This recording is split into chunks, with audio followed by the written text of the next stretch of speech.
Oh, Nancy and Nancy. Once there were no stories in the world. The sky god Nyame had them all. Anansi went to Nyame and asked how much they would cost to buy. Nyame set a high price. Anansi must bring back Onini the python, Osebo the leopard, the Mboboro hornets, and Moeshin the dwarf. Anansi accepted the challenge, and after returning his captives successfully, he was awarded with the golden box of stories. Once there were no stories in the world. The sky god Nyame had them all. This simulation will follow the autonomous agent Sanya and her niece Clara as they navigate around the Mandinke village. Sanya is a griot, a West African storyteller, singer, musician, and oral historian. Sanya is free to make her own choices in the simulation and will move around the city in search of the Adinkra tokens.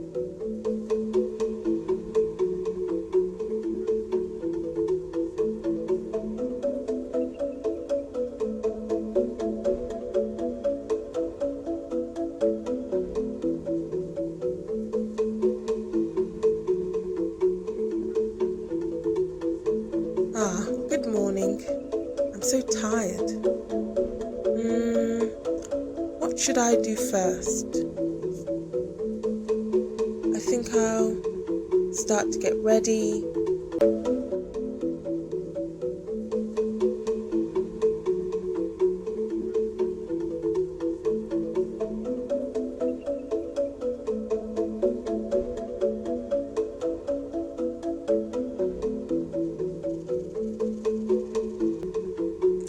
Auntie, what are we doing today? My mum said you have some funny stories to share with me. We have a few errands to run today, so we can find some account folktales on our way. Find? Where do we find them? A long time ago, Anansi showered the Mandinke village with account folktales. We must find the Adinkra tokens to reveal different parts of the stories. What type of story should we find today? I think stories about Anansi the trickster. Character who is most well known for his ability to outsmart and triumph over more powerful opponents through his use of his creativity and wit. Anansi the trickster spider was raised in a secluded village with a scarcity of food. He lived in a state of continuous worry for his wife and children and wished and prayed to the sky god Nyame for a way to keep them alive. Rumours floated around the village in which he lived, that in a cottage deep in the woods lived a witch named Five. Five, that was her name. Oh, but how the witch hated her name. One day with much distress she cast a spell stating that if anyone used her name, they'd fall into a deep sleep for an entire year. Anansi, hearing this, whispered to himself and said, "Aha! I would trick someone into saying her name, kill them, and I'll have food for my family." Anansi had little food left, but he did have some corn which he took to his market stall and arranged into 5 portions. He sat on one pile and called the lovely Mrs. Rabbit over. "Hey, Mrs. Rabbit, would you like some corn for your children?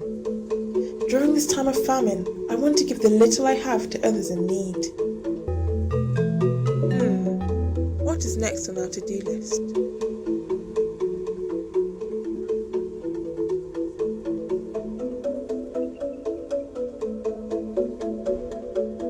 We need to go to the supermarket. Let's take the car. Soon, however, the food was running out again. This time, he set his sights on Mrs. Goose. After watching Nancy around the village and seeing the fate of her dear friends Rabbit and Squirrel. Say, Clara, what did you think of that story?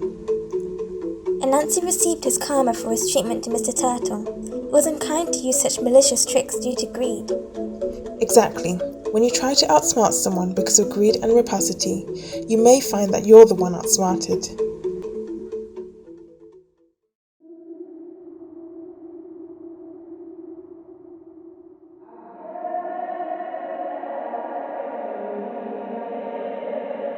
During the ceremony, we asked the sky god, Nyame, creator of stories, to provide us with an African proverb infused with wisdom, truth, and knowledge.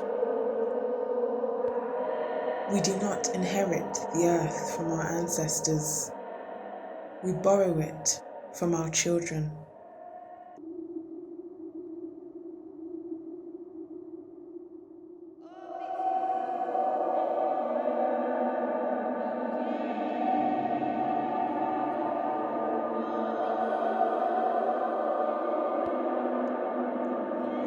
When growers die, they are not buried in the ground like any normal man. That would be burying history and knowledge.